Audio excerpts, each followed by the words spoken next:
Good morning प्यारे बच्चों। आज हम क्लास 9th की सोशल साइंस की वर्कशीट नंबर 63 को डिस्कस करेंगे।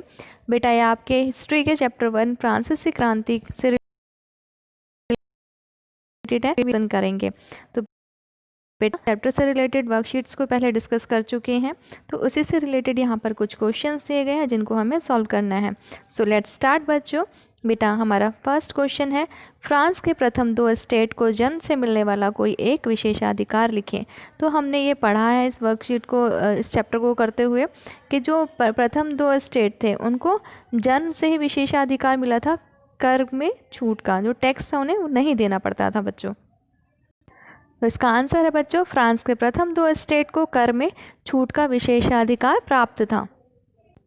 सेकंड क्वेश्चन है बेटा, लुई 16 के फ्रांस के राजा बनने के समय राजकोष खाली था, क्यों? कोई एक कारण लिखे। तो उस समय पे राजकोष जो था वो क्यों खाली था, कोई एक रीज़न आपको बताना है। हमने उस टाइम पे भी पढ़ा था बच्चों के जो युद्ध थे, लंबे युद्ध चलने के कारण ये जो राजकोष था वो खाली था। इसका आंसर है, लंबे समय तक चले युद्धों के कारण लुई 16 के फ्रांस के राजा बनने के समय राजकोष खाली था। थर्ड क्वेश्चन है बेटा, रिक्त स्थान भरिए। तो फ्रांस के राजा डैश ने वाटरलू का युद्ध सन 1815 में लड़ा। तो ये युद्ध किसने लड़ा था बेटा? नेपोलियन ने। इसका आंसर है नेपोलियन। फोर्थ क्वेश्चन में भी फिल इन द ब्लैंक है बेटा, फ्रांस में डैश का किला सम्राट की निरंकुश शक्तियों का प्रतीक था। आंसर है बेटा बास्तील। हमने पढ़ा भी था कि जो बास्तील का किला था वो राजा की निरंकुश शक्तियों का प्रतीक था। सिक्स्थ क्वेश्चन है बच्चों, वाक्य को ऐतिहासिक तथ्यों के अनुसार सही करके पुनः लिखिए। तो बेटा यहाँ पर हमें जो सेंटेंस दिया गया है उसको करेक्ट करके हमें लिखना है। लुई 16 चोल वंश का राजा था। तो हमें पता है कि लुई 16 जो है चोल वंश के राजा नहीं थे, वो बुर्मो वंश के राजा थे। तो आंसर होगा लुई 16 बुर्मो वंश का राजा था। सिक्स्थ क्वेश्चन में वाक्य को ऐतिहासिक तथ्यों के अनुसार सही करके पुनः लिखे। तो इसे भी हमें करेक्ट करके लिखना है। चर्च के पादरी फ्रांस के तृतीय स्टेट में आते थे। तो इसका करेक्ट आंसर है बच्चों, चर्च के पादरी फ्रांस के प्रथम स्टेट में आते थे। सेवन्थ क्वेश्चन है बच्चों, सही विकल्प चुनिए। फ्रांस में 1794 तक चलने वाली मुद्रा का नाम क्या था? तो इसका आंसर है बच्चों, फ्रांस में जो मुद्रा चलती थी उसका नाम है लिवरे। उसके बाद नेक्स्ट क्वेश्चन है एट्थ, सही विकल्प चुनिए। इसमें भी आपको चूज़ करना है। डायरेक्टरेट शासन व्यवस्था का अंत किसने किया? तो इसका आंसर है बच्चों नेपोलियन बी। नाइन्थ क्वेश्चन है बच्चों, नीचे दिए गए प्रश्न में एक कथन ए और उसका कारण आर दिए गए हैं।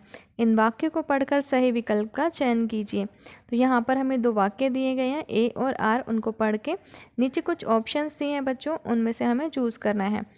जैसे ए है कि ए और आर दोनों सही है तथा ए आर की सही व्याख्या करते हैं। बी ऑप्शन है ए और आर दोनों सही हैं किंतु ए आर की सही व्याख्या नहीं करता है। सी ऑप्शन है ए सही है पर आर गलत है। डी ऑप्शन है ए गलत है पर आर सही है। तो हमको इनको स्टेटमेंट्स को पढ़ लेते हैं। पहला है बेटा, 21 जनवरी 1793 को लुई 16 को फांसी दी गई। सेकंड, आर रीज़न इसका, उसने फ्रांस के खिलाफ राजद्रोह की साजिश रची थी। तो ये दोनों ही ऑप्शन जो है ठीक है, और इसलिए इसका आंसर हो जाएगा बच्चों ये हमारा फर्स्ट। ए और आर दोनों सही है तथा ए आर की सही व्याख्या करता है। उसके बाद नेक्स्ट क्वेश्चन है हमारा 10th, नीचे दिए गए प्रश्न में एक कथन ए और उसका कारण आर दिए गए हैं। इन वाक्यों को पढ़कर सही विकल्प का चयन कीजिए। तो यहाँ पर 1793 से 1794 के फ्रांसीसी काल को शांति का काल भी कहते हैं, और कारण है इस दौरान रोबेस्पियर ने क्रूरतापूर्वक राज किया था। तो बेटा ये यहाँ पर ये गलत है, इसको शांति का काल नहीं कहते, इसको आतंक का काल कहते थे, इसलिए ये पहला जो है ये तो गलत हो गया। और इस दौरान जो है उन्होंने क्रूरतापूर्वक राज तो किया था, ये सही है। तो इसका आंसर हमारा हो जाएगा डी, कि ए गलत है पर आर सही है। अब यहाँ पर वर्कशीट के एंड में हमें कोविड से संबंधित संदेश दिया गया है कि 2 गज अथवा 6 फीट की शारीरिक दूरी का पालन करें। तो बच्चों, हम सभी को कोविड से बचने के लिए आपस में 2 गज अथवा 6 फीट की शारीरिक दूरी बनाए रखनी चाहिए। यहाँ पर हमारी ये वर्कशीट कंप्लीट होती है। आई होप बच्चों आपको ये वर्कशीट अच्छे से समझ में आ गई होगी। अगर कोई डाउट है तो आप कमेंट सेक्शन में कमेंट करके पूछ सकते हैं। अगर आपको वीडियो अच्छी लगी है तो वीडियो को लाइक कीजिए, शेयर कीजिए, और अगर अभी तक आपने चैनल को सब्सक्राइब नहीं किया है तो चैनल को सब्सक्राइब कर लीजिए, ताकि आगे आने वाली वीडियोज़ की नोटिफिकेशन आपको टाइम से मिल सके। बाय बाय बच्चों, हैव अ गुड डे प्यारे बच्चों।